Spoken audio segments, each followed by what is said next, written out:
இஸ்லாமிய ஆட்சியை அமைப்பதற்கு பாடுபடுவதாக இருந்தால் அங்கு யார் இருக்கணும்? ஒரு இஸ்லாமிய மன்னர் இருக்கணும், ஒரு ஆட்சி அதிகாரம் இருக்கணும். ஆட்சி அதிகாரத்தில் இருப்பவர்களுக்குத்தான் போர்க்கடமையை தவிர தனிப்பட்ட நபர்களுக்கு கிடையாது. தனிப்பட்ட நபர்களுக்கு என்ன கடமை? தொழுறது கடமை, நோன்பு பிடிக்கிறது கடமை, தாவா செய்யறது கடமை. இதுக்கெல்லாம் இஸ்லாமிய ஆட்சி வேணுமா? நான் தொழுவணும், எனக்கு இஸ்லாமிய ஆட்சி தேவை.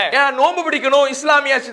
இதுக்கு இப்படி மார்க்கம் சொல்லி தருதா? இதெல்லாம் தனிப்பட்ட நபர்களின் மீது கடமை. இதை செய்வதற்கு எந்த இஸ்லாமிய ஆட்சியாளரும் தேவையில்லை, இஸ்லாமிய ஆட்சியும் தேவையில்லை. கவர்மெண்டாக போர் என்பது யாருக்கு கடமைனா ஒரு இஸ்லாமிய ஆட்சியாளருக்கு தான். இஸ்லாமிய ஆட்சியாளர் இருந்தால்தான் போர் செய்வது கடமையை தவிர தனிப்பட்ட மனிதர்களுடைய செயல் அல்ல. அப்ப இந்த ஹிலாஃபத்துடைய பேரால இஸ்லாமிய ஆட்சிங்கிற பேர்ல பல பேர் பல தவறான செயல்களை ஈடுபட்டுக்கிட்டு இருக்கிறாங்க. அதெல்லாம் மார்க்கத்துக்கு புறம்பானது. அதையெல்லாம் குர்ஆன் ஏவவே இல்லை, ஏவவே இல்லை. அஸ்ஸலாமு அலைக்கும் வரஹ்மத்துல்லாஹி வபரகாத்துஹு.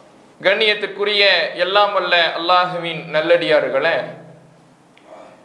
வரலாற்று சுவடுகளில் வழிதவறிய பிரிவுகள் என்ற தலைப்பின் கீழாக கடந்த சில தினங்களாக மார்க்கத்தின் பல்வேறு அடிப்படையான தகவல்களை நாம் அறிந்து வருகிறோம்.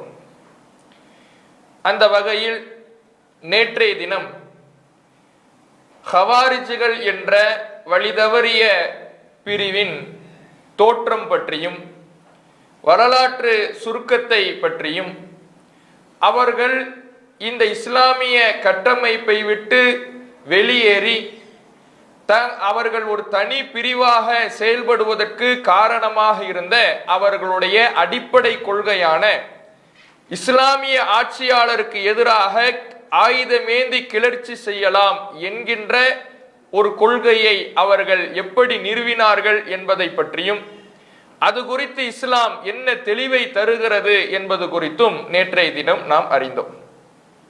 அதில் ஹவாரிஜிகள் தங்களுடைய இந்த அடிப்படை கொள்கைக்கு அல்லாஹுக்கே தவிர அதிகாரம் இல்லை என்கின்ற வசனத்தை முன்வைத்து மக்களிடத்திலே பிரச்சாரம் செய்தார்கள்.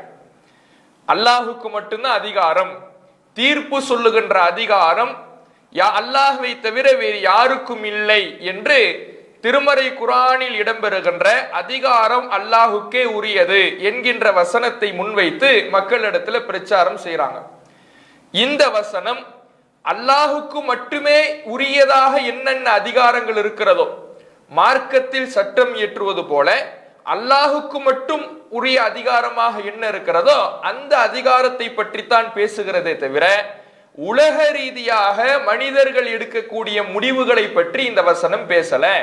உலக ரீதியான விஷயங்கள்ல மனிதர்கள் தீர்ப்பு சொல்லலாம், முடிவுகளை வழங்கலாம், நீதிபதிகளாக மனிதர்கள் நியமிக்கப்படலாம் என்பதற்கு திருமறை குர்ஆனுடைய பல்வேறு வசனங்களை நாம் ஆதாரமாக பார்த்தோம். ஹவாரிஜிகள் அவர்களுடைய அடிப்படை கொள்கை இந்த வசனத்தை அவர்கள் முன்வைத்தாலும் திருமறை குர்ஆனுடைய பல்வேறு வசனங்கள் இவர்களுடைய இந்த விளக்கத்துக்கு எதிராக இருக்கிறது. அவர்களுடைய அடிப்படை கொள்கையே குர்ஆனுடைய அடிப்படைக்கு மாற்றமாக இருக்கிறது. இதுவரை நம்ம நேற்றைய தினம் பார்த்திருக்கிறோம். அதுல நாம கூடுதலாக தெரிய வேண்டியது என்னன்னா, ஒரு இஸ்லாமிய ஆட்சியாளர் இருக்கின்ற பொழுது அவருக்கு எதிராக கிளர்ச்சி செய்யக்கூடாது என்பதெல்லாம் நேற்றைய தினம் நாம பார்த்தாலும், வசனங்களின் அடிப்படையிலே அவர்களுடைய கொள்கை தவறு என்று நாம பார்த்தாலும், நபிகள் நாயகம் ஸல்லல்லாஹு அலைஹி வஸல்லம் அவர்கள் ஒரு இஸ்லாமிய ஆட்சியாளர் இருக்கின்ற பொழுது அந்த ஆட்சிக்கு கீழிருப்பவர்கள் எப்படி நடந்து கொள்ள வேண்டும் என்பதை நமக்கு தெளிவாக வழிகாட்டி விட்டு தான் சென்றிருக்கிறாங்க. நபிகள் நாயகம் ஸல்லல்லாஹு அலைஹி வஸல்லம் அவர்கள் இது குறித்து பேசக்கூடிய ஹதீஸ்கள் சஹீஹுல் புகாரியிலேயே 7052வது செய்தியிலிருந்து 7057வது செய்தி வரை ஒரு ஆட்சியாளர் இருக்கின்ற பொழுது அந்த ஆட்சிக்கு கீழ் இருப்பவர்கள் எப்படி நடக்க வேண்டும் என்பதை நமக்கு தெளிவுபட எடுத்து சொல்லுகிறார். நபிகள் நாயகம் ஸல்லல்லாஹு அலைஹி வஸல்லம் அவங்க சொல்றாங்க, இன்னக்கும் சதரவுன பஅதி அஸரத்தன் வ உமூரன் துன்கிருனஹா, எனக்கு பிறகு நீங்கள் உங்களை விட வேறு நபர்களுக்கு ஆட்சி செல்வதையும், ஆட்சி அதிகாரத்தில் மற்றவர்கள் முன்னுரிமை வழங்கப்படுவதையும், நீங்கள் எதை வெறுக்கிறீர்களோ அப்படிப்பட்ட ஆட்சியாளர்கள் உங்களிடத்துல உருவாகுவதையும் எனக்கு பின்னால நீங்க பார்ப்பீங்க. எனக்கு பின்னாடி நான் சென்றதற்கு பின்னால இப்ப இந்த ஆட்சி முறை எப்படி இருக்குதோ அது மாதிரியே இருக்காது. பல்வேறு குழப்பங்கள் வரும், பல மோசமான காரியங்கள் வரும். அதையெல்லாம் நீங்க பார்ப்பீங்க. சஹாபாக்கள் கேட்கிறாங்க, ஃபமா தஅமுருனா யா ரசூலல்லாஹ், அல்லாஹ்வுடைய தூதரே, அது போன்ற நிலையில் நாங்கள் என்ன செய்ய வேண்டும் என்று கட்டளையிடுகிறீர்கள்? ரசூலுல்லாஹ் சொல்றாங்க, அத்து இலைஹிம் ஹக்கஹும், நீங்கள் அவர்களுக்கு உரிமையை சரியான முறையில நிறைவேற்றுங்கள். கெட்ட ஆட்சியாளர்கள் வந்தாலும் கூட, மோசமானவர்கள் வந்தாலும் கூட, பெயரளவில் இஸ்லாமிய ஆட்சி என்று சொல்லப்பட்டாலும் கூட, அந்த ஆட்சியாளர்கள் முஸ்லிமாக இருந்தாலும் அவர்களிடத்தில் இஸ்லாம் கடைபிடிக்கப்படவில்லை என்றால் அவர்களுக்கு உரிய உரிமையை நீங்கள் வழங்குங்கள். உங்களுடைய உரிமையை அல்லாஹ்விடத்தில் கேட்டுக்கொள்ளுங்கள். ஒரு ஆட்சியாளர் இருக்கிறார்னா அவருடைய ஆட்சியில நீங்கள் வெறுக்கத்தக்க பல விஷயங்களை பார்த்தாலும், அவருடைய ஆட்சி கீழே உங்களிடத்துல மோசமான நிலைகள் நடத்தப்பட்டாலும், மக்கள் ரொம்ப அநீதிக்குள்ளாக்கப்பட்டாலும், நியாயமான முறையில் ஆட்சி இல்லாவிட்டாலும், நீங்க அவர்களுக்கு கொடுக்க வேண்டிய உரிமையை கொடுக்கணும். என்ன உரிமை? அவர்களுக்கு கட்டுப்பட்டு நடக்கணும். அந்த ஆட்சியாளர் மோசமாகவே இருக்கட்டும், மார்க்கத்துக்கு புறம்பான பல காரியங்களை சட்டங்களாக ஏற்றட்டும், மக்களுக்கு அநியாயம் செய்யட்டும், அநியாயமான முறையில் ஆட்சி நடத்தட்டும், என்ன செஞ்சாலும் அவர்களுக்கு நீங்க கட்டுப்படுங்க என்று நபிகள் நாயகம் ஸல்லல்லாஹு அலைஹி வஸல்லம் சொல்லி காட்டுறாங்க. அதே மாதிரி அல்லாஹ்வுடைய தூதர் அவர்கள் அடுத்த செய்தியில சொல்றாங்க, மன் கரிஹ மின் அமீரிஹி ஷைஅன் ஃபல்யஸ்பிர், யார் ஒரு ஆட்சியாளரிடமிருந்து வெறுக்கத்தக்க ஒரு அம்சத்தை பார்க்கிறாரோ, ஃபல்யஸ்பிர், அவர் பொறுமையாக இருக்கட்டும், அவர் கிளர்ச்சி செய்யக்கூடாது, அந்த ஆட்சியாளருக்கு எதிராக ஆயுதம் ஏந்திடக்கூடாது, அவர் அமைதி காக்க வேண்டும். ஃபைன்னஹு மன் ஹரஜ மின சுல்தான் ஷிப்ரன் மாத்த மீத்தத்த ஜாஹிலியா, யார் இஸ்லாமிய ஆட்சியாளரிடமிருந்து ஒரு ஜான் அளவுக்கு விலகி செல்கிறாரோ அவர் அறியாமை கால மரணமாக மரணிப்பார். அவர் இந்த இஸ்லாமிய அடிப்படை கொள்கையிலிருந்து மரணித்தவராக இருக்க மாட்டாரு. இஸ்லாமிய ஆட்சியை விட்டு வெளியேறி, இஸ்லாமிய கட்டமைப்பை விட்டு வெளியேறி அவர் அறியாமை காலத்தை அவர்களின் மரணத்தை போல மரணிப்பார் என்று நபிகள் நாயகம் ஸல்லல்லாஹு அலைஹி வஸல்லம் சொல்லி காட்டுறாங்க. அதே போல அதற்கு அடுத்த செய்தியில் அல்லாஹ்வுடைய தூதர் அவர்கள் சொல்றாங்க, சஹாபாக்கள் அறிவிக்கிறாங்க, பாயஅனா அல ஸம்இ வ தாஅத்தி ஃபீ மன்ஷத்தினா வ மக்ரஹினா வ உஸ்ரினா வ யுஸ்ரினா, நாங்கள் சந்தோஷமா இருக்கும் பொழுதும், கஷ்டத்தில் இருக்கும் பொழுதும், கவலையில் இருக்கும் பொழுதும், எங்களிடத்துல கஷ்டமான சூழல் இருக்கும் பொழுதும், நல்ல நிலைமை இருக்கும் பொழுதும், எல்லா சூழல்கள்லையும் செவியேற்க வேண்டும், கட்டுப்பட வேண்டும். ஒரு ஆட்சியாளருக்கு செவியேற்க வேண்டும், கட்டுப்பட வேண்டும் என்று நபிகள் நாயகம் ஸல்லல்லாஹு அலைஹி வஸல்லம் அவர்கள் எங்களிடத்துல உடன்படிக்கை செய்தாங்க. இது நபிகள் நாயகம் ஸல்லல்லாஹு அலைஹி வஸல்லம் அவர்கள் ஒரு இஸ்லாமிய ஆட்சியாளர் இருந்தார் என்றால் அந்த ஆட்சிக்கு கீழே இருப்பவர்கள் எப்படி நடக்கணுங்கிற தெளிவான வழிகாட்டல கத்தறாங்க.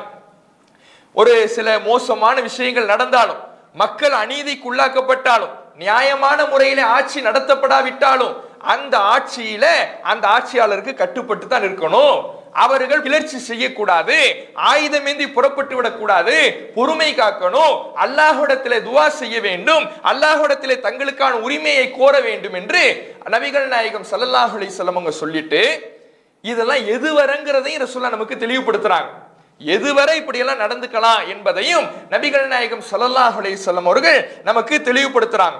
அல்லாஹ்வுடைய தூதர் அவர்கள் சொல்றாங்க, கைஃப அன்த இதா கானத் அலைக உமரா, உங்களுக்கு சில ஆட்சியாளர்கள் வருவார்கள், யுஅஹிருன ஸலாத்த அன் வக்திஹா, தொழுகையை அதனுடைய நேரத்தை விட்டு பிற்படுத்துவார்கள். தொழுகைக்குன்னு ஒவ்வொரு நேரம் இருக்குல்ல, ஒவ்வொரு வேளை தொழுகைக்கும் ஆரம்ப நேரம்னு ஒண்ணு இருக்குது, முடிவு நேரம்னு ஒண்ணு இருக்குது. இந்த முடிவு நேரத்தை எல்லாம் தாண்டி இப்ப லுஹருக்கு ஒரு நேரம் இருக்குது, அசருனுடைய நேரம் வரை லுஹருக்கான நேரம் இருக்குது. ஆனா லுஹர் தொழுகை எப்ப தொழுகிறது? அசருனுடைய நேரத்துல தொழுவிக்கிறது. இப்படி ஒவ்வொரு வேளை தொழுகையையும் அதனுடைய நேரத்துல தொழாம அவர்கள் நேரத்தை கடத்துவார்கள், பிற்படுத்துவார்கள். அல்லது தொழுகையை அதற்குண்டான நேரத்துல இல்லாமல் ஆக்கிடுவாங்க. இப்படியான ஆட்சியாளர்கள் வருவாங்க. தொழுகை விஷயத்துல அவர்கள் தொழுகையை அதற்குண்டான நேரத்தில் நிறைவேற்ற மாட்டாங்க. ஏன்னா ஏன் ரசூலுல்லாஹ் எப்படி சொல்றாங்கன்னா, அன்றைய காலகட்டத்தில் ஆட்சியாளர் தான் இமாம். யார் ஆட்சி செய்கிறாரோ அவர் தான் தொழுகைக்கான இமாமாக இருப்பார். அப்ப ஆட்சியாளரா இருக்கிறாரு, அந்த தொழுகை அங்கு அந்த இடத்துல எப்படி நடைமுறைப்படுத்தப்படும்னா அதற்கான நேரத்தில் நடைமுறைப்படுத்தப்படாது. தொழுகைக்கு எந்த எல்லையை ரசூலுல்லாஹ் கடைசி எல்லையாக சொல்றாங்களோ அந்த கடைசி எல்லைக்குள்ளே தொழுகை நடத்தப்படாது. தொழுகையினுடைய நேரத்தை பிற்படுத்துவாங்க. அந்த நேரத்துல தொழாம நேரத்தை கடத்துவாங்க. லொஹர போய் அசர்ல நேரத்துல தொலைவிக்கிறது, அசர போய் மகரிப் நேரத்துல தொலைவிக்கிறது, ஃபஜ்ர ரொம்ப நேரம் தாமதிக்கிறது. இப்படி ஒவ்வொரு வேளை தொழுகையையும் தாமதிச்சு அதற்குண்டான நேரத்துல நிறைவேற்றாம அவர்கள் தொழுகையை இல்லாமல் ஆக்கிடுவாங்க. இப்படியான ஆட்சியாளர்கள் வருவார்கள். சஹாபாக்கள் கேட்கிறாங்க, ஃபமா தஅமுருனி, ரசூல் அல்லாஹ்வுடைய தூதரே, இப்படியானவர்களை நாங்க கண்டா நாங்க என்ன செய்யணும்னு சொல்றீங்க?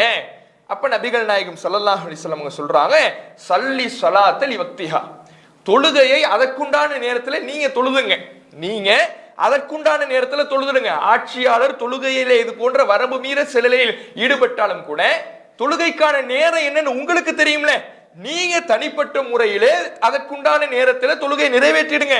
ஃபைன் அதரக்தஹா மஅஹும், அவர்களோடு நீங்கள் தொழ வேண்டிய நிலை ஏற்பட்டுச்சுன்னா, ஏன்னா இஸ்லாமிய ஆட்சி இருக்கும் பொழுது ஒருத்தர் அந்த ஜமாத்தை இமாமத்தை புறக்கணித்துக் கொண்டே இருக்கவும் முடியாது. இவர் புறக்கணிப்பது இதற்காக இவர் புறக்கணிக்கிறார் என்று தெரிந்தால் அந்த ஆட்சியாளரால் இவர் தண்டனைக்கு கூட உட்படுத்தப்படலாம், அந்த ஆட்சியாளர் இவர் மீது வரம்பு கடக்கலாம். அது போன்ற சூழலில் உங்களுக்கு ஒரு நெருக்கடி ஏற்படும்னா, அவர்களுடைய ஜமாத்தை நீங்கள் அடைய வேண்டிய நிலை ஏற்படும்னா, ஃபஸல்லி, அப்போது அவர்களோடும் சேர்ந்து நீங்க தொழுதுங்க, ஃபஇன்னஹா லக்க நாஃபிலா, இது உங்களுக்கு உபரியானதாக மாறிடும். அப்ப நபிகள் நாயகம் ஸல்லல்லாஹு அலைஹி வஸல்லம் அவங்க இஸ்லாமிய ஆட்சியாளர்கள் தொழுகை விஷயத்துல வரம்பு மீறுகிற நிலையில இருந்தாலும் கூட அவர்களுடைய விஷயத்துல நீங்க கிளர்ச்சி செய்யக்கூடாதுங்கிறத இந்த செய்தியின் மூலமா சொல்றாங்க. அவர்களுக்கு எதிராக புறப்படக்கூடாது, நீங்க தனிப்பட்ட முறையில அதற்கான நேரத்துல தொழுகை நிறைவேற்றிடுங்க. அவர்களுடைய ஜமாத்துல அவர்களுடைய இமாமத்துல போய் ஜாயின் பண்ண வேண்டிய இணைய வேண்டிய ஒரு சூழல் வந்தால் கூட அதுல நீங்க இணைஞ்சு தொழுதுங்க என்று நபிகள் நாயகம் ஸல்லல்லாஹு அலைஹி வஸல்லம் சொல்றாங்க. இந்த செய்தியிலிருந்து இன்னொரு சட்டமும் நம்ம தெரிஞ்சுக்கலாம். என்ன சட்டம்? இப்போ ஒரு இமாம் இருக்கிறார், அவர் இணை வைக்கல, ஷிர்க் வைக்கல, ஆனா பிதஅத் செய்றவராக இருக்கிறார், மார்க்கத்தில் இல்லாத காரியத்தை செய்பவராக இருக்கிறார். அப்படி பிதஅத் செய்யக்கூடியவராக இருப்பார் என்றால் அவருக்கு பின்னால் நம்ம நின்று தொழுது கொள்ளலாம். அது அவருடைய இமாமத்தின் தகுதியை இழக்க செய்து விடாது. இணை வைக்கக்கூடியவராக இருந்தால் மட்டும்தான் அவர் இமாமத்தினுடைய தகுதியிலிருந்து போயிடுவாரு. அவருக்கு இமாமத்து வைக்கக்கூடிய தகுதி இல்ல. ஒருத்தர்கிட்ட இணை வைப்பு சுத்தமா இல்ல, பிதஅத் செய்யறாரு, மார்க்கத்துல இல்லாத காரியத்தை செய்யறாரு, அவரு இமாமத்து வைக்கிறாருன்னா அப்ப சேர்ந்து தொழுது கொள்ளலாம் என்பதை இந்த செய்தியிலிருந்து விளங்கலாம். ஏன் இந்த ஆட்சியாளர் என்ன பண்றாங்க? தொழுகையை அதற்குண்டான நேரத்துல தொழுவணும், அந்தந்த நேரத்துல தொழுவுறதுதான் சரி. அந்தந்த நேரத்துல தொழுவாம இவங்க நேரத்தை கடத்துறாங்க. இப்ப நேரத்தை கடத்துறாங்கன்னா இவர்கள் மார்க்கத்துல இல்லாத ஒரு நடைமுறை உண்டாக்குறாங்க. மார்க்கத்துல இல்லாத நடைமுறை இவர் உண்டாக்குனாலும் இவருடைய ஜமாத்துல நீங்க சேர்ந்து தொழுவுங்கன்னு ரசூலுல்லாஹ் சொன்னதிலிருந்து இந்த சட்டமும் நமக்கு கிடைக்குது. அப்ப நபிகள் நாயகம் ஸல்லல்லாஹு அலைஹி வஸல்லம் அவர்கள் ஆட்சியாளருக்கு கட்டுப்பட்டு நடக்கின்ற விஷயத்துல அவர் தொழுகையில வரம்பு மீறினாலும் கூட நீங்க கிளர்ச்சி செய்யக்கூடாது, பொறுமை காக்கணும், அமைதி காக்கணும்னு சொல்லியிருக்கிறாங்க. எதுவரை இந்த எல்லை எதுவரை? நபிகள் நாயகம் ஸல்லல்லாஹு அலைஹி வஸல்லம் அவர்கள் சொல்லக்கூடிய செய்தி, அதாவது 7056 முஸ்லிம் புகாரியில 7056, இதெல்லாம் எது வரன்னா, அன்லா நுனாசி அல் அம்ர அஹ்லஹு இல்லா அன் தரவ் குஃப்ரன் பவாஹன் இந்தக்கும் மினல்லாஹி ஃபீஹி புர்ஹான். ஒருவருடைய விஷயத்துல தெளிவான ஆதாரத்தின் அடிப்படையில தெளிவான குஃப்ரை நீங்கள் பார்த்தாலே தவிர அவருக்கு நீங்க கட்டுப்பட்டு நடக்கணும். ஒரு இஸ்லாமிய ஆட்சியாளர்கிட்ட தெளிவான குஃபுர் வந்துடுச்சு, அப்பதான் இந்த கட்டுப்பாட்டிலிருந்து நீங்க விலகணும், அவருக்கு முரண்பட்டு நடக்கணுமே தவிர அந்த இஸ்லாமிய ஆட்சியாளரிடத்துல மற்ற அநியாயங்கள் இருந்தால் கூட நீங்க அமைதியாக இருங்க, பொறுமை காத்துக்கிட்டு இருங்க, கிளர்ச்சி செய்யாதீங்க என்று நபிகள் நாயகம் ஸல்லல்லாஹு அலைஹி வஸல்லம் சொல்றாங்க. அப்ப இவ்வளவு தெளிவான வழிகாட்டலை ரசூலுல்லாஹ் தந்தும் கூட இந்த எல்லாம் கவனிக்காம, இந்த ஹதீஸ்களை எல்லாம் கருத்தில் கொள்ளாம, இனில் ஹுக்குமு இல்லா இல்லா, அதிகாரம் அல்லாஹுக்கே தவிர யாருக்கும் இல்லை என்ற ஒரு வசனத்தினுடைய ஒரு பகுதியை வைத்துக்கொண்டு அந்த வசனத்தையும் சரியாக புரிந்து கொள்ளாம அது மார்க்கம் ஏற்றுகின்ற அல்லாஹ்வின் அதிகாரத்தை பற்றி பேசுகிறது என்ற ஒரு புரிதல் இல்லாம ஆட்சியாளர்களுக்கு எதிராக கிளர்ச்சி செய்து பல முஸ்லிம்களை கொன்று குவித்து இஸ்லாமிய வரலாற்றில் ஒரு பெரும் குழப்பத்தை ஏற்படுத்திய ஒரு பிரிவாக இந்த ஹவாரிஜிகள் இருந்திருக்கிறாங்க. காரணம், இது போன்ற அடிப்படைகளை எல்லாம் கவனிக்கல. மார்க்கத்துல ஒரு சின்ன வரியை மட்டும் பார்த்து முடிவெடுக்க கூடாது, குர்ஆனுடைய அடிப்படை நமக்கு எதை சொல்லி தருது, ஹதீஸ்களை எது சொல்லி தருதுங்கிறத கவனிக்கணும். அதை கவனிக்காம இப்படி இவர்கள் செய்ததுனாலதான் இஸ்லாமிய வரலாற்று பெரும் குழப்பங்களை அவங்க விளைவிச்சிருக்கிறாங்கிறத நாம பார்க்கிறோம். அப்ப இஸ்லாமிய ஆட்சியாளர் விஷயத்தில் எப்படி நடந்து கொள்ள வேண்டும் என்பதை நபிகள் நாயகம் ஸல்லல்லாஹு அலைஹி வஸல்லம் அவர்கள் தெளிவாக வழிகாட்டி இருக்கிறாங்க. இப்ப அடுத்த விஷயம், இப்ப இஸ்லாமிய ஆட்சியாளர் இருக்கிறாரு, அவருக்கு எதிராக நம்ம கிளர்ச்சி செய்யக்கூடாது, சரி ஓகே. இவருடைய தவறை கூட நம்ம சுட்டி காட்டக்கூடாதா? இவருடைய தப்பை கூட நம்ம அது குறித்து கூட பேசக்கூடாதா என்று கேட்டால் தாராளமாக சுட்டி காட்டலாம். தாராளமாக ஒரு இஸ்லாமிய ஆட்சியாளருடைய தவறை சுட்டி காட்டலாம். எப்போது? அந்த ஆட்சிக்கு கீழ் இருந்தாலும் கூட. அந்த ஆட்சிக்கு கீழே இருக்கிறார். இப்போ ஒருத்தர் சவுதியில இருக்கிறார், சவுதியினுடைய ஆட்சி முறை சரியில்லை, அவர் இஸ்லாமிய வரம்புகளை மீறாரு, ரொம்ப அநியாயம் செய்யறாரு. இதை அந்த ஒரு சவுதிக்காரர் பார்க்கிறார், அந்த ஆளுமைக்கு கீழே இருக்கிறவர் பார்க்கிறார். இவர் சுட்டி காட்ட கூடாதான்னு கேட்டா தாராளமாக சுட்டி காட்டலாம். அவர் சுட்டி காட்டுவதற்கான முறைப்படி சரியான வகையில அந்த ஆட்சியாளருக்கு நடக்கக்கூடிய தவறுகளை சுட்டி காட்டலாம். ஏன்னா எப்போ ஒரு மாறுதல் ஏற்படும்னா தவறு சுட்டி காட்டப்படும் போதுதான் மாறுதல் ஏற்படும். சும்மா மாறுதல் ஏற்பட்டுடுமா? இவர் பட்டுக்கு அநியாயம் செஞ்சுக்கிட்டே இருக்கிறாரு, நீதமான முறையில நடக்கல, வரம்பு மீறாரு. எப்போது இது வரம்பு மீறுதல் என்று அவருக்கு புரியும்னா மனிதர்களால் சுட்டி காட்டப்படும் போதுதான் புரிதல் ஏற்படும். இல்லைன்னா தான் செய்யறது நல்லதுன்னே நினைச்சுக்கிட்டு ஒரு மனுஷன் இருந்தான்னா அது அவர்களுக்கான புரிதலே இருக்காது. சுட்டி காட்டப்பட்டாதான் புரிதல் ஏற்படும். அதனால இஸ்லாமிய ஆட்சியாளர்கள் தவறு செய்தாலும் கூட அந்த ஆட்சிக்கு கீழ் இருப்பவர்கள் சொல்லி காட்ட வேண்டிய முறைப்படி, சுட்டிக்காட்ட வேண்டிய முறைப்படி சுட்டிக்காட்டலாம், தவறு இல்லை என்பதையும் நாம ஹதீஸ்கள்ல பார்க்க முடிகிறது. முஸ்லிம்ல 70வது செய்தி. இந்த செய்தியில நபிகள் நாயகம் ஸல்லல்லாஹு அலைஹி வஸல்லம் உடைய காலத்துக்கு பிறகு மர்வானுடைய ஆளுமையில அவர் ஒரு புதுமையை உண்டாக்குறார். நம்ம எல்லாருக்கும் தெரியும், மர்வானுடைய ஆட்சி காலத்துல நிறைய வரம்பு மீறல்கள் நடந்தது. அந்த வரம்பு மீறல்ல மார்க்க சட்டத்தை எப்படி மீறாங்கன்னா, பெருநாள் தினத்துல பெருநாள் என்பது எப்படி தொழு வைக்கப்படும், அதாவது தொழுகை, அதற்கு பிறகு உரை. ஜும்மாவுக்கு அப்படியே நேர் எதிராக இருக்கும். ஜும்மாவுல உரை தொழுகை, பெருநாள்ல தொழுகை உரை, இப்படி இருக்கும். இவர் என்ன பண்றாருன்னா முதல்ல போய் மிம்பர்ல ஏறுறாரு. முதல்ல பெருநாள் தொழுகைக்கு மிம்பரை வைக்க கூடாது. இவர் என்ன பண்றாரு, உரை நிகழ்த்துவதற்காக மிம்பரில் ஏறுகிறார். அப்போ ஒரு மனிதர் தடுக்கிறார். தடுத்து விட்டு, இது ரசூலுல்லாஹ் காட்டிய நபி வழி கிடையாது, நபிகள் நாயகம் ஸல்லல்லாஹு அலைஹி வஸல்லம் அவர்கள் காட்டி தந்த சுன்னத்து கிடையாது. அஸ்ஸலாத்து கப்லல் குத்துபா, உரைக்கு முன்னால் தொழுகை நிலைநாட்டப்பட வேண்டும், இதுதான் நபி வழி என்று சுட்டி காட்டுகிறார். அப்ப அவர் சில காரணங்களை சொல்றாரு. அந்த காலம்லாம் மலை ஏறிடுச்சு, இப்ப எல்லாம் மக்கள் உட்கார்றது இல்ல, இப்படி எல்லாம் காரணத்தை சொல்றார். நீங்க என்ன காரணத்தை சொன்னாலும் நபி வழி மீறப்படக்கூடாது என்று அவர் சொல்றார்.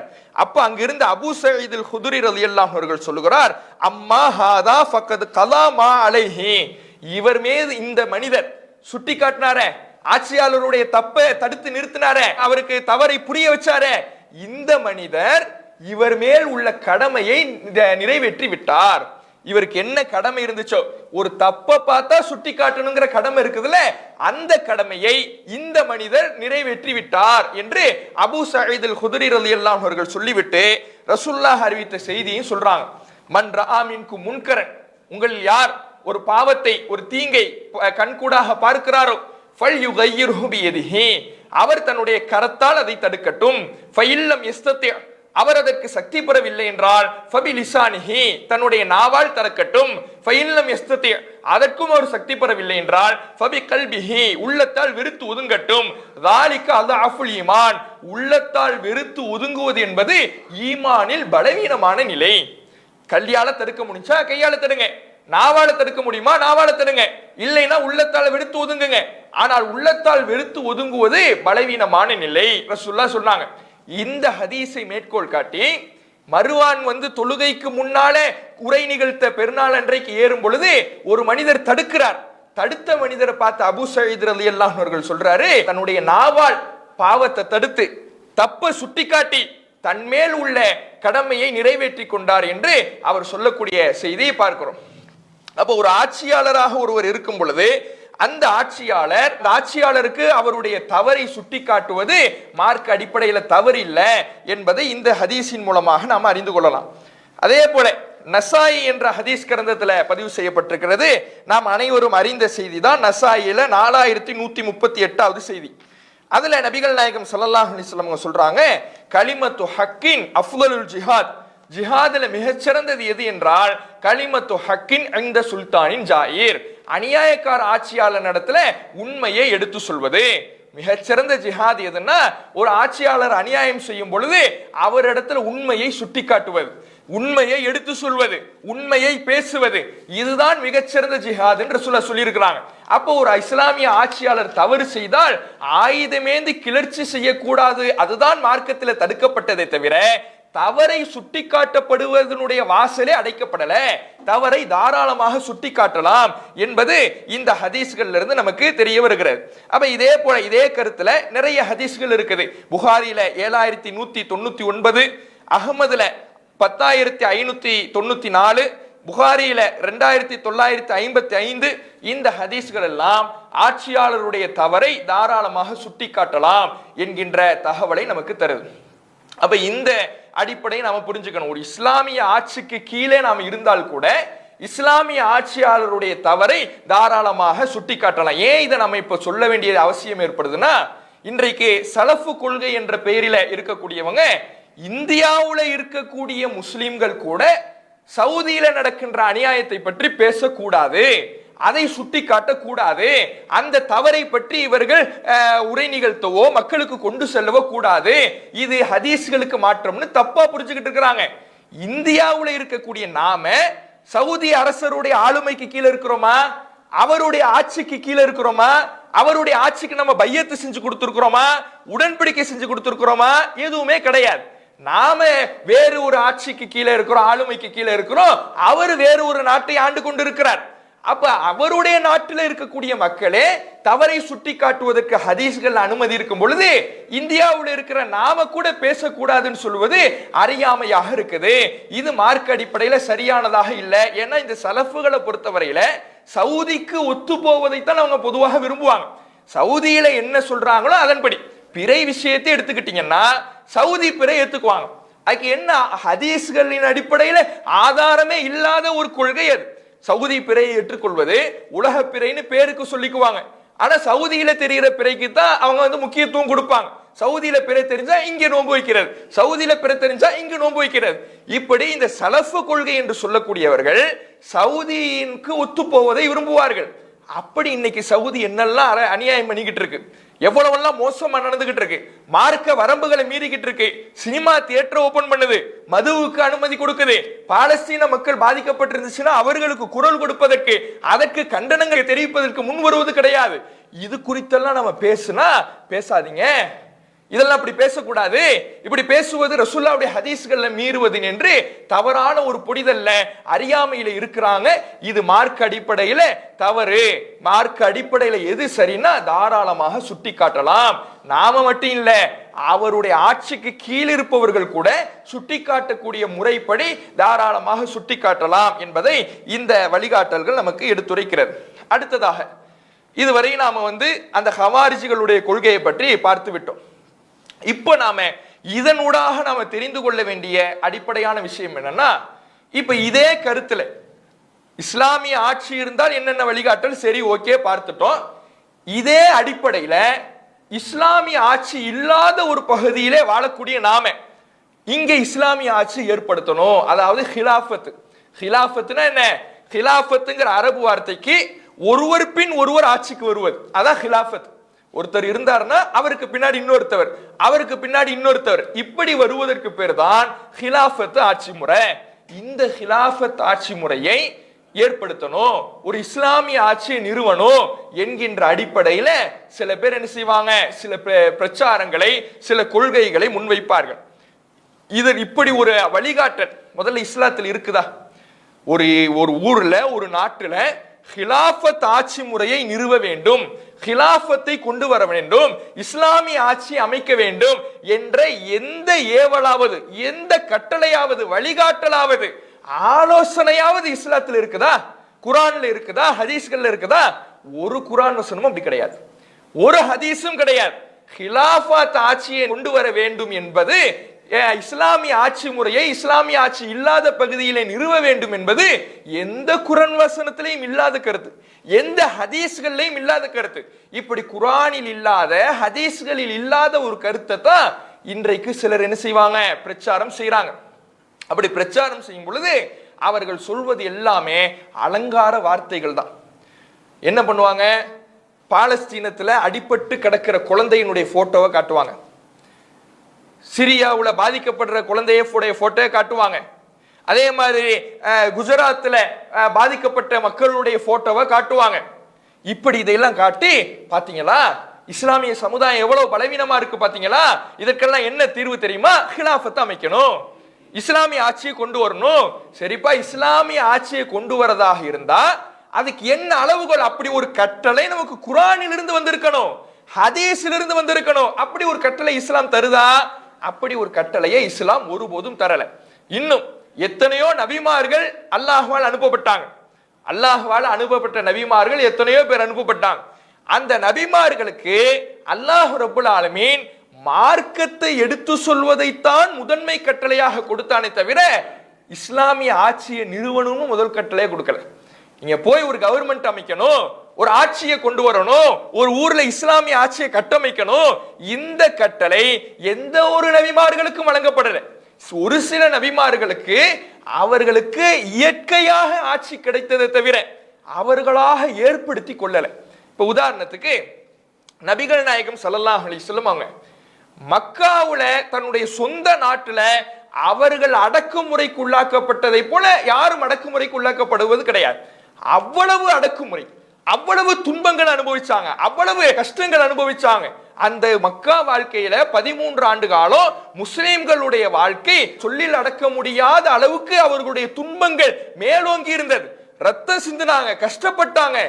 அவ்வளவு கொடுமைகளுக்கு ஆளான பொழுதும் கூட நபிகள் நாயகம் ஸல்லல்லாஹு அலைஹி வஸல்லம் அவர்கள் ஹிலாஃபத் அமைக்கணும்னு எந்த முயற்சியும் எடுக்கல, எந்த ஒரு வாய்ப்பையும் அவங்க பயன்படுத்தல, எந்த ஒரு ஸ்டெப் கூட அதற்கு எடுத்து வைக்கல.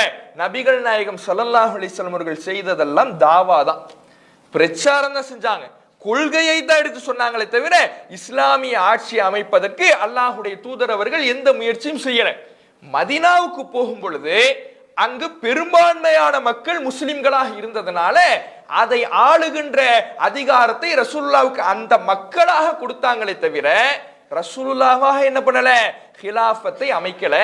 அப்ப ஹிலாஃபத்தை அமைப்பது, இஸ்லாமிய ஆட்சியை அமைப்பது மார்க்கத்தில் சொல்லப்பட்ட கடமை கிடையாது. இதை அடிப்படையாக நாம் என்ன செய்யணும், முதலாவதாக தெரிந்து கொள்ள வேண்டும். அடுத்தது நாம தெரிந்து கொள்ள வேண்டிய விஷயம் என்னன்னா, ஒரு போர் செய்வதாக இருந்தால், இஸ்லாமிய ஆட்சி அமைப்பதற்கு போர் செய்ய வேண்டும் என்றால் நமக்கு என்ன அவசியம்ங்கிறதையும் தெரிஞ்சுக்கணும். ஒரு இஸ்லாமிய ஆட்சி அமைப்பதற்கு ஒரு போர் செய்யறாங்க, ஜிஹாது செய்யறாங்க அப்படின்னா அதுக்கு என்ன இருக்கணும் நமக்கு. சும்மா எடுத்தெடுப்புல ஒரு 2 பேர் சேர்ந்துக்கிட்டு போர் செய்யறேன், ஜிஹாது செய்யறேன் என்று செய்வது கிடையாது. அதற்கு மார்க்கத்தில் அனுமதியே கிடையாது. அப்படி செய்வது மார்க்கம் கட்டளை இடவே இல்லை. ஒரு போர் செய்வதாக இருந்தால் அதற்கு என்ன நிபந்தனை, அல்லாஹ் ரப்பல் ஆலமீன் அதை ஒரு வரலாறின் மூலமாக நமக்கு தெரிவிக்கிறான். சூரத்துல் பக்ராவுல 246 247வது வசனத்துல அல்லாஹ் சொல்லுகிறான், ஒரு பனி இஸ்ரவேல் சமுதாயத்தை பற்றி, மூசா நபிக்கு பிறகு பனி இஸ்ரவேலர் சமுதாயத்தை பற்றி அல்லாஹ் பேசுகிறான். அவங்களுக்கு மூசா நபிக்கு பிறகு ஒரு நபி வந்திருக்கிறாங்க. இது காலூலி நபியின் லஹும், அவர்கள் தங்களுடைய சமுதாயத்திற்கு அனுப்பப்பட்ட அந்த நபியிடத்துல போய் சொல்றாங்க, இப்அஸ் லனா மலிகன் நுகாத்தில் ஃபி சபீலில்லாஹ், நீ எங்களுக்கு ஒரு மன்னரை நியமிக்குமாறு அல்லாஹ்விடத்துல நீங்க கேளுங்க, நாங்க அவரோடு சேர்ந்து அல்லாஹ்வுடைய பாதையில போர் செய்வோம். அல்லாஹ்வுடைய பாதையில போர் செய்வதாக இருந்தால், ஜிஹாது செய்வதாக இருந்தால், இஸ்லாமிய ஆட்சியை அமைப்பதற்கு பாடுபடுவதாக இருந்தால் அங்கு யார் இருக்கணும், ஒரு இஸ்லாமிய மன்னர் இருக்கணும், ஒரு ஆட்சி அதிகாரம் இருக்கணும். ஆட்சி அதிகாரத்தில் இருப்பவர்களுக்குத்தான் போர்க்கடமையை தவிர தனிப்பட்ட நபர்களுக்கு கிடையாது. தனிப்பட்ட நபர்களுக்கு என்ன கடமை, தொழுறது கடமை, நோன்பு பிடிக்கிறது கடமை, தாவா செய்யறது கடமை. இதுக்கெல்லாம் இஸ்லாமிய ஆட்சி வேணுமா? நான் தொழுவணும், எனக்கு இஸ்லாமிய ஆட்சி தேவை, ஏன் நோன்பு பிடிக்கணும், இஸ்லாமிய ஆட்சி, இதுக்கு இப்படி மார்க்கம் சொல்லி தருதா? இதெல்லாம் தனிப்பட்ட நபர்களின் மீது கடமை. இதை செய்வதற்கு எந்த இஸ்லாமிய ஆட்சியாளரும் தேவையில்லை, இஸ்லாமிய ஆட்சியும் தேவையில்லை. கவர்மெண்டாக போர் என்பது யாருக்கு கடமைனா ஒரு இஸ்லாமிய ஆட்சியாளருக்கு தான். இஸ்லாமிய ஆட்சியாளர் இருந்தால்தான் போர் செய்வது கடமையை தவிர தனிப்பட்ட மனிதர்களுடைய செயல் அல்ல. அப்ப இந்த ஹிலாஃபத்துடைய பேரால இஸ்லாமிய ஆட்சிங்கிற பேர்ல பல பேர் பல தவறான செயல்களை ஈடுபட்டுக்கிட்டு இருக்கிறாங்க. அதெல்லாம் மார்க்கத்துக்கு புறம்பானது. அதையெல்லாம் குர்ஆன் ஏவவே இல்லை, ஹதீஸ்கள் ஏவவே இல்லை. குர்ஆனில் இல்லாத ஹதீஸ்கள் இல்லாத இது போன்ற காரியங்கள்ல ஒரு சிலர் தவறாக மார்க்கத்தை விளங்கி கொண்டு ஈடுபடும் பொழுது அது இந்த சமுதாயத்துக்கு பெரும் பின்னடைவாகத்தான் ஏற்படுதே தவிர அவர்களால் சமுதாயத்திற்கு எந்த ஒரு நன்மையும் கிடையாது. அவங்களால ஏதாவது நன்மை இருக்குதா? சமுதாயத்துக்கு ஏதாவது ஒரு வலிமையை கொடுப்பாங்களா? சமுதாயத்துக்கு ஏதாவது ஒரு பலத்தை ஏற்படுத்துவாங்களா? ஒரு நன்மையும் கிடையாது. ஏன்? குர்ஆனே அப்படி நமக்கு வழிகாட்டலையே, ஹதீஸே வழிகாட்டலையே. குர்ஆனில் இல்லாததை ஹதீஸில் இல்லாததை அவர்கள் மார்க்கம் என்ற பெயரிலே மார்க்கத்துக்காக நாங்க செய்யறோம்னு சொன்னாங்க கூட அது மார்க்கம் இல்ல. அதுக்கு மார்க்கத்துக்கு எல்லளவு சம்பந்தம் இல்ல. அவர்கள் மார்க்கத்துக்கு மாற்றமாகத்தான் செயல்படுகிறார்கள் என்பதை அடிப்படையாக நம்ம என்ன செய்யணும்? புரியணும். அப்ப போர் என்பது, ஜிஹாத் என்பது ஒரு இஸ்லாமிய ஆட்சியாளருக்கு தான் கடமையை தவிர, இன்னும் கவனிச்சீங்கன்னா இந்த வசனத்துல அவங்களுக்கு ஒரு நபி இருக்கிறார். நபி இருந்தும் கூட அந்த நபியை வச்சுக்கிட்டு வாங்க நாம எல்லாரும் சேர்ந்து போர் செய்யணும் அந்த நபி அழைப்பு கொடுக்கல. அந்த நபியை அழைத்து அந்த மக்கள் போர்ல ஈடுபடல. போர் என்பது இஸ்லாமிய ஆட்சியாளர்கள் செய்யப்பட வேண்டியது, ஆட்சி இருந்தால் செய்யப்பட வேண்டியதுதானே தவிர தனிப்பட்ட மனிதர்களோ ஒரு நபியோ கூட கையில் எடுக்கக்கூடிய அதிகாரம் இல்லை. நபியே கூட போர் செய்ய முடியாது. நபிக்கு கூட அந்த அதிகாரம் கிடையாது. அதிகாரம் என்பது போர் செய்வதற்கான அனுமதி என்பது ஆட்சியாளருக்கு தான் என்பதை இந்த வசனம் தெளிவுபட சொல்லும் பொழுது, ஒரு நபிக்கே ஆட்சி இல்லைன்னா, அவருக்கு போர் செய்ய அனுமதி இல்லைன்னா, ஒரு தனிப்பட்ட மனிதனுக்கு, ஒரு இஸ்லாமிய ஆட்சி இல்லாத ஒரு நாட்டில் அமர்ந்திருக்கிற மனிதனுக்கு போர் செய்வது எப்படி கடமையாகும்? அப்ப இதை நாம் என்ன செய்யணும்? தெளிவாக புரிந்து கொள்ள வேண்டும். அப்ப ஹிலாஃபத் என்பது மார்க்கத்தில் சொல்லப்பட்டது அல்ல. இன்னும் சொல்ல போனா இஸ்லாமிய ஆட்சி இல்லாத ஒரு நாட்டில் நாம இருந்தோம்னா அந்த நாட்டு சட்டத்தின்படி நாம நடந்து கொள்ளலாம். அந்த நாட்டினுடைய சட்டத்தின்படி நாம தாராளமாக நடந்து கொள்ளலாம். அதே போல அந்த நாட்டினுடைய அரசு பொறுப்புகளிலேயும் நம்ம வகிக்கலாம். இதெல்லாம் மார்க்கத்தில் அனுமதிக்கப்பட்ட விஷயம்தான். இதை நபி யூசுப் அலைஹிஸ்ஸலாம் அவர்களுடைய வரலாற்றிலிருந்து நம்ம தெரிந்து கொள்ளலாம். யூசுப் நபி அவர்கள், யாக்கூப் நபியினுடைய மற்ற மகன்கள், யூசுப் நபி அவர் கிணத்துல வீசுறாங்க. அவர் வந்து ஒரு அமைச்சர் வந்து எடுத்து செல்லப்படுறாரு. அதுக்கு பிறகு சிறைக்கு போறாரு. திரும்ப அவர் சிறையிலிருந்து வெளியே வராரு. அந்த நாட்டிலேயே அவர் வந்து ஒரு அரசு பொறுப்பை சுமக்கிறார். என்ன பொறுப்பு?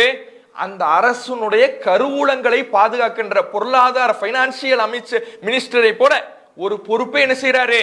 இந்த யூசுப் நபி அவர்கள் வகிக்கிறார்.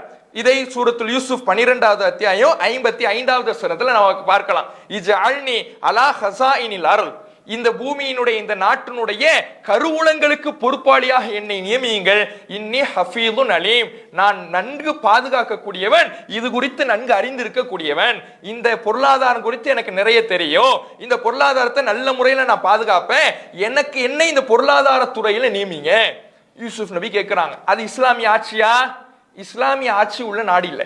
இஸ்லாமிய ஆட்சி இல்லாத நாட்டில் கூட ஒரு பொருளாதாரம் துறை சார்ந்த அதிகாரியாக யூசுப் நபி அவர்கள் நியமிக்கப்பட்டிருக்கிறாங்க என்பதை இதுல பார்க்கிறோம். யூசுப் நபி வந்து இதுல வந்து நம்ம இஸ்லாமிய ஆட்சி நிறுவனம் எந்த எதிர்பார்ப்பும் இல்லை. அந்த நாட்டில் தான் இருக்கிற நாட்டில் என்ன சட்டமோ அதன்படி நடந்திருக்கிறாங்க. இதுல நம்ம கவனிக்க வேண்டிய விஷயம் என்னன்னா, அந்த மன்னருடைய சட்டம் என்னவோ, இவர் இஸ்லாமிய ஆட்சி இல்லாத நாட்டில் இருந்தாரே, பொருளாதார அதிகாரியா இருந்தாரே, அந்த நாட்டில் என்ன சட்டமோ அந்த சட்டத்தின்படி தான் நடந்திருக்கிறார் என்பதை இந்த வசனத்திலிருந்து நாம் என்ன செய்யலாம்? தெரிந்து கொள்ளலாம். அப்ப ஹிலாஃபத் என்பதெல்லாம் மார்க்க கடமை இல்லை. இது அடிப்படையாக தெரியணும். ஹிலாஃபத் அமைப்பது, இஸ்லாமிய ஆட்சியை நிறுவுவது மார்க்க கடமை அல்ல. இஸ்லாமிய ஆட்சி இல்லாத ஒரு நாட்டிலே நாம தாராளமாக வாழலாம். அந்த சட்டங்களுக்கு உட்பட்டு நாம இருந்து கொள்ளலாம். அதற்கு மார்க்கத்தில் எந்த ஒரு தடையும் இல்லை என்பதை நாம இதிலிருந்து விளங்கிக் கொள்ளலாம். மார்க்கத்தில் என்ன கட்டளையிடப்பட்டிருக்குது? தாவா தான் கட்டளையிடப்பட்டிருக்குது. இஸ்லாமிய ஆட்சி அமைக்கிறது கட்டளையிடப்படல, தாவா தான் கட்டளையிடப்பட்டிருக்கிறது. நீங்க தாவா செய்யுங்க, மக்களுக்கு மார்க்கத்தை எடுத்து சொல்லுங்க.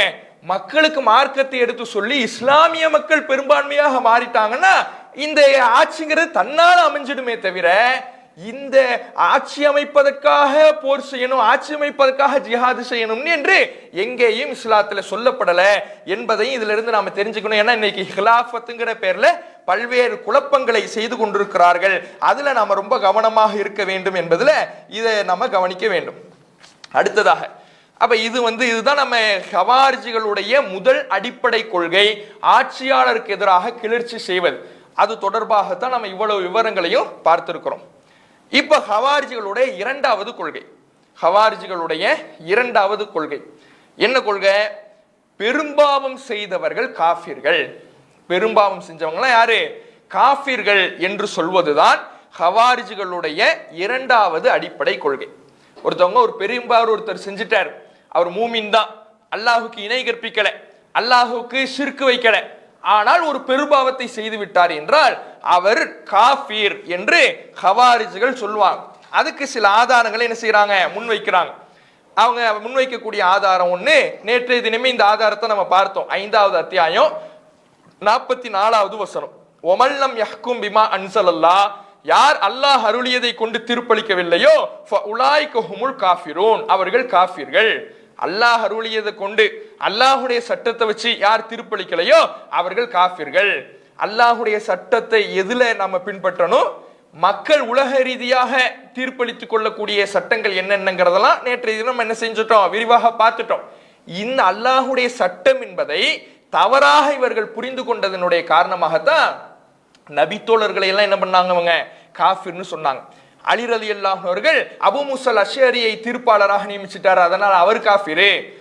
அம்ர் இப்னுல் ஆஸை முஆவியா நீதிபதியா நியமிச்சிட்டார், அதனால அவர் காஃபிரு. அந்த 2 நீதிபதிகளும் காஃபிரு, அந்த 2 நீதிபதிகளுடைய தீர்ப்பை ஏற்றுக்கொண்டவர்கள் எல்லாம் காஃபிர் என்று இப்படி எல்லோரையும் காஃபிர் ஆக்கினார்கள். அது மட்டும் இல்லை, இன்னும் அவர்கள் காட்டக்கூடிய ஆதாரம் புகாரியில 6772 இந்த செய்தியை ஆதாரமா காட்டுவாங்க. இது என்ன செய்தி?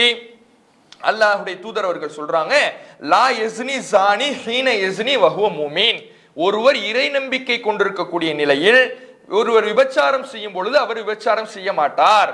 லா யஸ்னி ஸானி, விபச்சாரம் செய்யக்கூடியவர் விபச்சாரம் செய்ய மாட்டார். ஹீன யஸ்னி, அவர் விபச்சாரம் செய்யும் பொழுது வஹுவ மூமின், இறை நம்பிக்கை கொண்டிருக்கக்கூடிய நிலையில் விபச்சாரம் செய்ய மாட்டார். வலா யஸ்ரபுல் ஹம்ர ஹீன யஸ்ரபு வஹுவ மூமின், மது அருந்துபவர் மது அருந்தும் பொழுது மூமினாக இருக்கின்ற நிலையில் மது அருந்த மாட்டார்.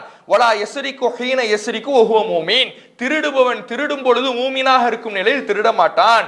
இப்படி அந்த ஹதீஸ் வருது. அப்ப இந்த ஹதீஸை வச்சு அப்ப திருடுவது பெரும்பாவம், அந்த திருடுவதை செய்யும் பொழுது அவர் மூமினா இருக்க மாட்டார்னா அப்ப என்னவா தான் இருப்பாரு? காஃபிரா தான் இருப்பாரு. விபச்சாரம் செய்வது பெரும்பாவம், விபச்சாரம் செய்யும்போது அவர் மூமினா இருக்க மாட்டார்னா அவர் காஃபிரா தான் இருப்பாரு. அதே போல மது அருந்துவது பெரும்பாவம், மது அருந்தும் பொழுது மூமினாக இருக்க மாட்டார்னா காஃபிராகத்தான் இருப்பாரு. பெரும்பாவங்கள் செய்தவர் காஃபிர் என்று சர்வ சாதாரணமாக எல்லோரையும் காஃபிர்னு சொன்னாங்க. ஒருத்தன் பெரும்பாவம் செஞ்சிட்டாலே அவன் காஃபிரு. காஃபிர் மட்டும் இல்ல, அவர் நிரந்தர நரகத்தில் இருப்பார். அவருக்கு என்ன கிடையாது? மன்னிப்பே கிடையாது. ஷிர்க் எப்படி மன்னிக்கப்படாத குற்றமோ, ஷிர்க் எப்படி நிரந்தர நரகத்திற்குரிய குற்றமோ, அதுபோல இந்த பெரும்பாவத்தை செய்தவரும் நிரந்தர நரகத்தில் இருப்பார். அவர் காஃபிரு, அவர் மன்னிப்பே கிடையாது என்று இந்த ஹவாரிஜிகள் ஒரு கொள்கையை பிரச்சாரம் செய்வதை என்ன செஞ்சோம்? பார்த்தோம். இதுதான் அவங்களுடைய இரண்டாவது மிகப்பெரிய அடிப்படையான கொள்கை. அவங்க பிரிந்தது, இந்த இஸ்லாமிய கட்டமைப்பை விட்டு வெளியேறியது இஸ்லாமிய ஆட்சியாளருக்கு எதிராக கிளர்ச்சி செய்யலாம் என்கின்ற அடிப்படை கொள்கையாக இருந்தாலும் அந்த கொள்கையில அப்படியே கொஞ்சம் கொஞ்சமா வளர்ந்து வளர்ந்து வளர்ந்து அவர்கள் பிற்காலத்தில் உருவாக்கி கொண்ட மிக முக்கியமான ஒரு கொள்கை பெரும்பாவங்கள் செய்தவர்கள் காஃபிர் என்ற கொள்கை. இந்த கொள்கையை இஸ்லாம் எப்படி பார்க்குது, இது சரியா என்பதை முதல்ல நம்ம தெரிஞ்சுக்கணும். இந்த கொள்கையில முதல்ல இஸ்லாம் ஒரு முஸ்லிமை பார்த்து காஃபிர் என்று சொல்வதை எப்படி பார்க்குது? அல்லாஹுடைய தூதர் அவர்கள் சொல்லக்கூடிய ஹதீஸ் முஸ்லிம்ல 111வது செய்தி.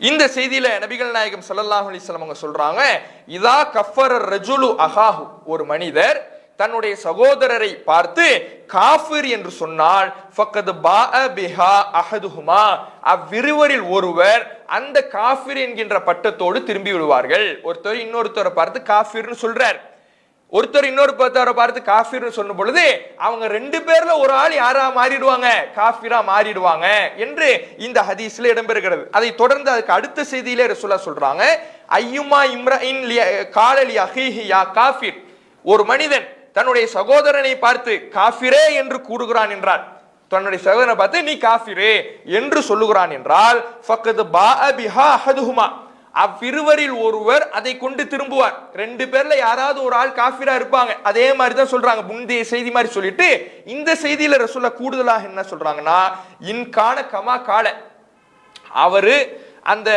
சொன்னவர் சொன்ன மாதிரியே அவர் உண்மையிலே காஃபிரா இருந்தார்னா அவர் தான் காஃபிர். ஒருத்தரை பார்த்து காஃபிர்னு ஒருத்தர் சொல்றாரு, எதிரில் இருப்பவர் உண்மையிலே குஃப்ருல இருந்தார்னா, உண்மையிலே காஃபிரா இருந்தார்னா அவர் மட்டும்தான் காஃபிர். இல்லா, அப்படி அவர் காஃபிரா இல்லைன்னா ரஜஅத் அலைஹி, சொன்னவருக்கு எதிராகவே அது திரும்பிடும், சொன்னவரே காஃபிரா மாறிடுவாரு என்று நபிகள் நாயகம் ஸல்லல்லாஹு அலைஹி வஸல்லம் சொல்றாங்க. அப்போ ஒரு முஸ்லிமை பார்த்து காஃபிர் என்று சொல்லக்கூடாது. ஒருவரை பார்த்து நம்ம காஃபிர்னு சொல்றோம்னா அவர் உண்மையிலே காஃபிராக இருக்கணும், அப்பதான் காஃபிர்னு சொல்ல முடியுமே தவிர சும்மா என்ன செய்யக்கூடாது, போற போக்குல ஒருவரை காஃபிர் என்று சொல்லக்கூடாது. அப்படி சொன்னால் அது அவருக்கு எதிராகவே திரும்பி விடும் என்று நபிகள் நாயகம் ஸல்லல்லாஹு அலைஹி வஸல்லம் சொல்லி காட்டுறாங்க. இது இப்படி ஒரு செய்தி நமக்கு வந்தாலும் இன்ன பிற மார்க்க சட்டங்களை கவனிக்கும் பொழுது சில இடங்கள்ல ஒருவருடைய கொள்கையை வைத்து இவர் ஷிர்க் வைக்கிறாரா, இவர் குஃப்ர் செய்யறாரான்னு முடிவெடுக்கவும் மார்க்கம் நமக்கு சொல்லுது.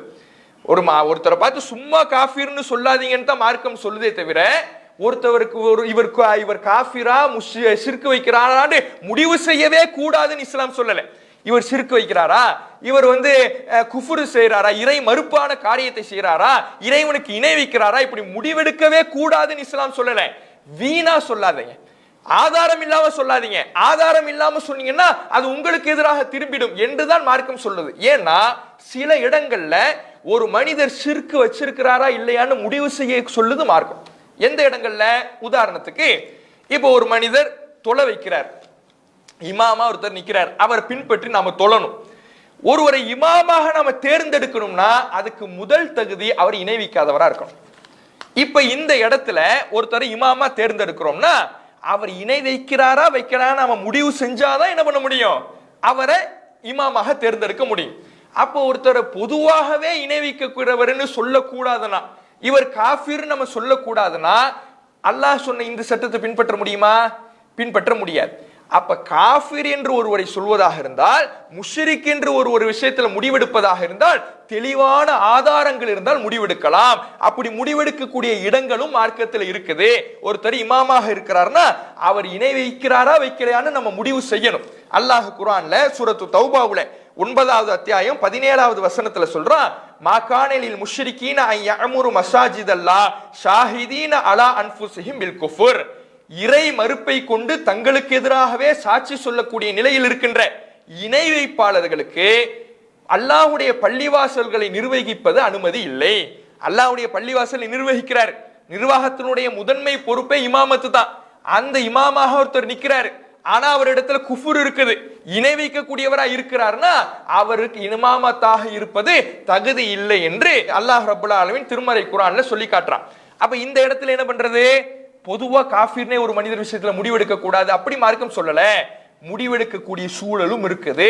ஒரு விஷயத்துல ஆதாரம் இருந்தால், தெளிவான சான்றுகள் இருக்கும் என்றால், இவர் பின்பற்றக்கூடிய கொள்கை இணைவிப்பு கொள்கை, இவர் செய்யக்கூடிய காரியம் இணைவிப்பு காரியம் என்று தெளிவாக ஆதாரபூர்வமாக தெரியும் என்றால் அவர்கள் விஷயத்துல இணை வைப்பவர் என்று நாம் என்ன செய்யலாம், முடிவெடுக்கலாம் என்று இந்த ஆதாரம் நமக்கு சொல்லித்தருது. அதே மாதிரி சூரத்து தௌபாவுல அதே 9வது அத்தியாயம் 113வது வசனத்துல அல்லாஹ் சொல்லி காட்டுகிறான். இப்போ ஒருவரை இமாமத்தாக தேர்வு செய்வதற்கான சட்டத்தை பார்த்தோம். ஒருவருக்கு ஜனாசா தொழு வைக்கணும்னா, ஒருத்தர் மௌத்தாயிட்டாரு, இப்ப அவருக்கு ஜனாசா தொழு வைக்கணும். ஜனாசா தொழுகைனா என்ன, அவருக்காக பாவ மன்னிப்பு கேட்பதுதான். யாருக்கு பாவ மன்னிப்பு கேட்கலாம், மௌத்தானவரு ஷிர்க்ல இல்லாம இருந்தாதான் பாவ மன்னிப்பு கேட்கலாம். இப்ப என்ன அவசியம் ஏற்படுது, இவர் ஷிர்க்ல இருந்தாரா இல்லையா முடிவு செய்ய வேண்டிய அவசியம் ஏற்படுது. பொதுவாகவே ஷிர்க்ல இருந்தார்னு முடிவு செய்யவே கூடாது, ஒருத்தவரை முஷ்ரிக்னு முடிவு செய்யக்கூடாது, ஒருத்தவரை காஃபிர்னு முடிவு செய்யக்கூடாது அப்படி மார்க்கம் சொல்லல. ஆதாரம் இல்லாம முடிவு செய்யாதீங்க, தெளிவான சான்று இல்லாம முடிவு செய்யாதீங்க. அப்படி முடிவு செஞ்சா அந்த ஃபத்வா உங்களுக்கு எதிராகவே திரும்பிடும். சான்று இருக்கும்னா தேவையான நேரங்கள்ல தாராளமாக முடிவு செய்து கொள்ளலாம். ஒருவரை இமாமாக நியமிக்கும் பொழுது அவர் ஷிர்க் வைக்கிறாரா இல்லையா முடிவு செய்யணும். ஒருத்தருக்கு நாம தொலை வைக்கும் பொழுது ஜனாசாவாக அவர் இருக்கிறார், மௌத்தாயிட்டாரு, ஜனாசா தொழுகை நடத்தணும். அந்த ஜனாசா தொழுகை நடத்தும் பொழுது அந்த இறந்து போனவர் வஃபாத்தானவர் இணை வைப்புல இருந்து மௌத்தானாரா ஏகத்துவத்துல மௌத்தானாரா இத பார்க்கணும். அப்படி பார்த்து இணை வைப்புல இருந்து மௌத்தானா அவருக்கு ஜனாசா தொழுகை கிடையாது, பாவ மன்னிப்பு தேடக்கூடாது. ஏகத்துவத்துல மௌத்தானாதான் பாவ மன்னிப்பு தேடணும் என்கின்ற சட்டத்தை அல்லாஹ் ரப்பல் ஆலமீன் சொல்லி காட்டுகிறான். மா கான லின்னபி வல்லதீன ஆமனு ஐ யஸ்தக்ஃபிரு லில் முஷ்ரிகீன். எந்த நபிக்கும் அனுமதி இல்லை, எந்த ஈமான் கொண்டவர்களுக்கும் அனுமதி இல்லை. என்ன அனுமதி இல்லை? ஐ யஸ்தக்ஃபிரு லில் முஷ்ரிகீன், இணை வைக்கக்கூடியவர்களுக்கு பாவ மன்னிப்பு தேடுவது எந்த நபிக்கும் அனுமதி இல்லை, எந்த மூமின்களுக்கும் அனுமதி இல்லை. அப்ப இணை வைக்கக்கூடிய கொள்கையில் ஒருவர் மரணித்தார் என்றால் அவருக்கு பாவ மன்னிப்பு தேடக்கூடாது. ஜனாசா தொழுகை என்பது பாவ மன்னிப்பு. அப்ப ஜனாசா தொழுகையை நடத்துவதற்கு தொழுவதற்கு இறந்து போனவர் இணை வைப்புல இறந்தாரா இல்லையான்னு முடிவு செய்ய வேண்டிய கட்டாயம் ஏற்படுது. அப்போ ஒரு விஷயத்துல காஃபிர் என்றோ முஷ்ரிக் என்றோ பொதுவாகவே முடிவு எடுக்க கூடாதுன்னு மார்க்கம் சொல்லல. முடிவெடுக்கக்கூடிய நேரங்களும் இருக்குது. தெளிவான ஆதாரத்தின் அடிப்படையில முடிவெடுங்க என்றுதான் என்ன செய்யுது மார்க்கம் சொல்லுகிறது. இதுல ஹவாரிஜ்கள் எந்த ஆதாரமும் இல்லாம மனோ இச்சையின் அடிப்படையில காஃபிர் பட்டத்தை எல்லாத்துக்கும் சூத்தினாங்க. மார்க்கம் தெளிவான ஆதாரம் இருந்தா ஒரு விஷயத்துல முஷ்ரிக்குன்னு காஃபிர்னு முடிவெடுத்துக் கொள்ளலாம், அது தப்பு இல்லைன்னு மார்க்கம் சொல்லுது. ஆனா இந்த ஹவாரிஜ்களை பொறுத்தவரையில ஆதாரமே இல்லாம முடிவெடுத்தாங்க என்பதைத்தான் வரலாறுல நம்ம பார்க்கிறோம். இப்போ அதுக்கு என்ன ஆதாரம்?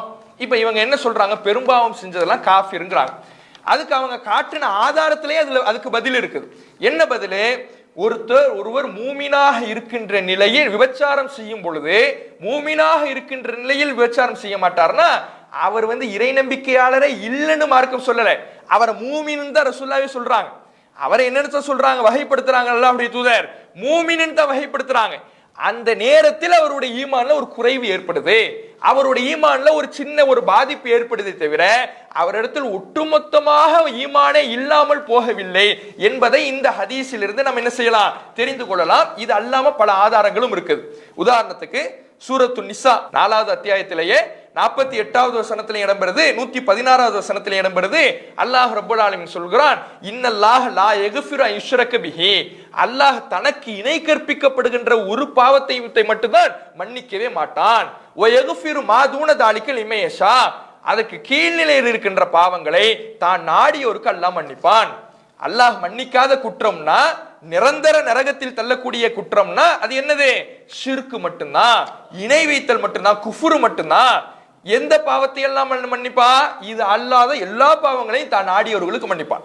ஷிர்க் அல்லாம எந்த பாவமாக இருந்தாலும் சரி, விபச்சாரமாக இருந்தாலும் சரி, கொலையா இருந்தாலும் சரி, கொள்ளையா இருந்தாலும் சரி, வட்டியா இருந்தாலும் சரி, எந்த பாவமாக இருந்தாலும் தான் நாடியோர்களுக்கு அல்லாஹ் மன்னிப்பான் என்று இந்த வசனத்துல இடம்பெறுது.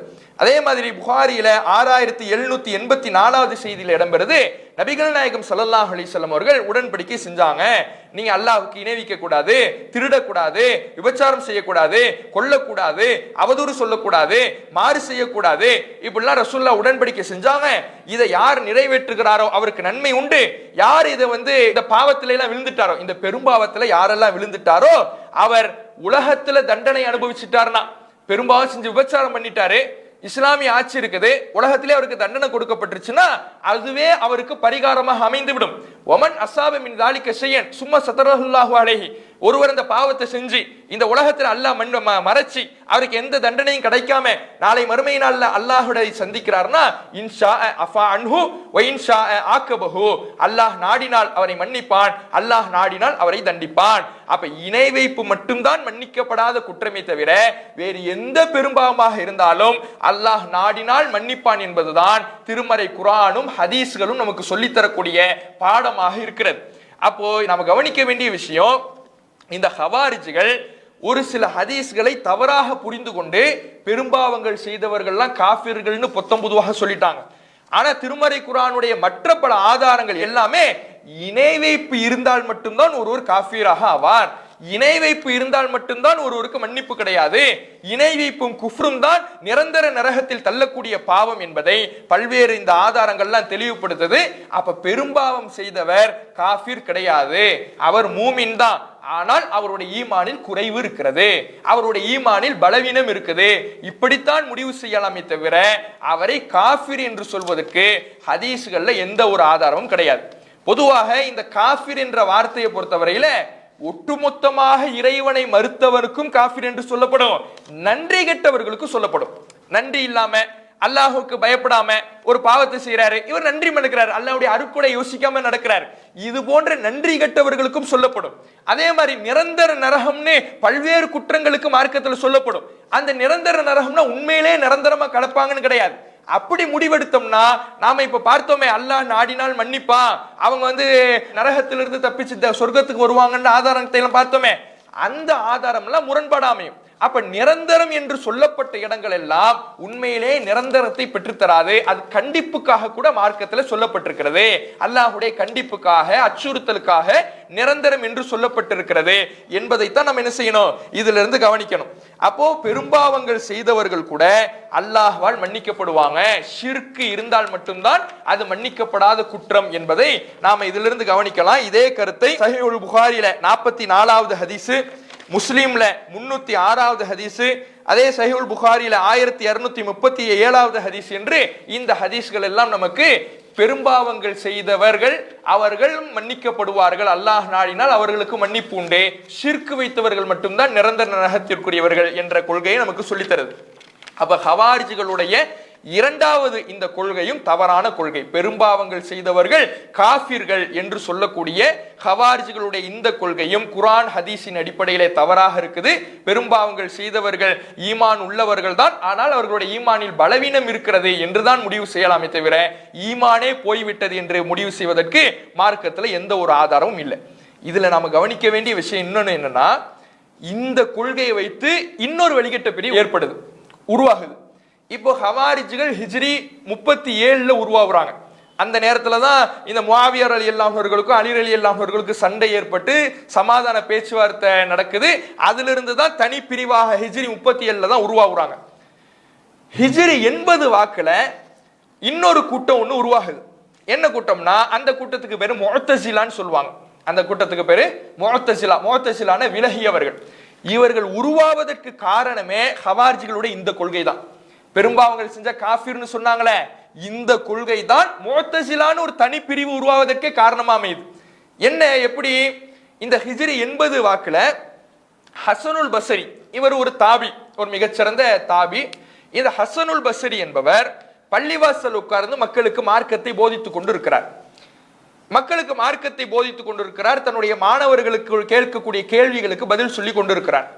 அப்போ ஒரு மனிதர் எழுந்திருச்சு கேட்கிறாரு, யா இமாம், இமாம் அவர்களே, இந்த பெரும்பாவங்கள் செய்தால் காஃபிர் என்ற ஒரு கொள்கை, ஹவாரிஜிகள் இதை வஈதியா என்ற பெயர்ல சொல்றாங்க. வஈதியா என்கின்ற பெயர்ல ஹவாரிஜிகள் பெரும்பாவம் செய்தால் காஃபிர் என்கின்ற ஒரு கொள்கையை சொல்றாங்க. உங்களுடைய பார்வையில இது என்ன? அவர் மூமினா காஃபிரா? பெரும்பாவம் ஒருத்தர் செஞ்சிட்டார்னா அவர் மூமினா காஃபிரா என்று ஒரு கேள்வியை ஒரு மனிதர் ஹசனுல் பஸ்ரிட்ட கேட்கிறார். அப்ப ஹசனுல் பஸ்ரி கொஞ்சம் யோசிக்கிறார்.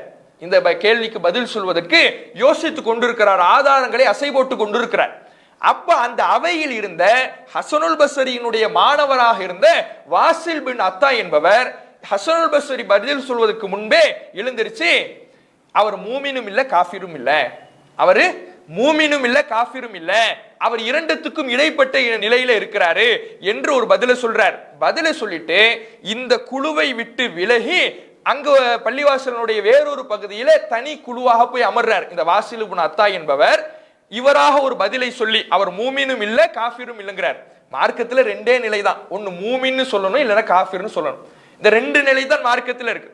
இல்ல இவர் ரெண்டத்துக்கு இடைப்பட்ட நிலை என்று ஒரு முடிவை சொல்லுகிறார். இது குர்ஆன் ஹதீஸின் அடிப்படையில் என்ன கிடையாது, சரியான முடிவு கிடையாது. அப்ப ஹவாரிஜிகளுடைய கொள்கையை பற்றி ஹசனுல் பஸ்ரி இடத்துல கேள்வி கேட்கப்படுது. ஹசனுல் பஸ்ரி பதில் சொல்வதற்கு முன்னால் வாசில் இப்னு அத்தா எழுந்திருச்சு, பெரும்பாவம் செய்தவர் மூமினும் இல்ல காஃபிரும் இல்ல, இரண்டத்திற்கும் இடைப்பட்ட நிலையில இருக்கிறார். அல் மன்சிலத்து பைனல் மன்சிலத்தைன், இரண்டு நிலைகளுக்கு இடைப்பட்ட நிலையில இருக்கிறார்னு ஒரு பதில் சொல்றார். சொல்லிட்டு தனி ஒரு குழுவாக பள்ளிவாசலுடைய இன்னொரு புறத்துல சேர்ந்து அவருக்கென்று சில சீடர்களை மாணவர்களை உருவாக்குறார்.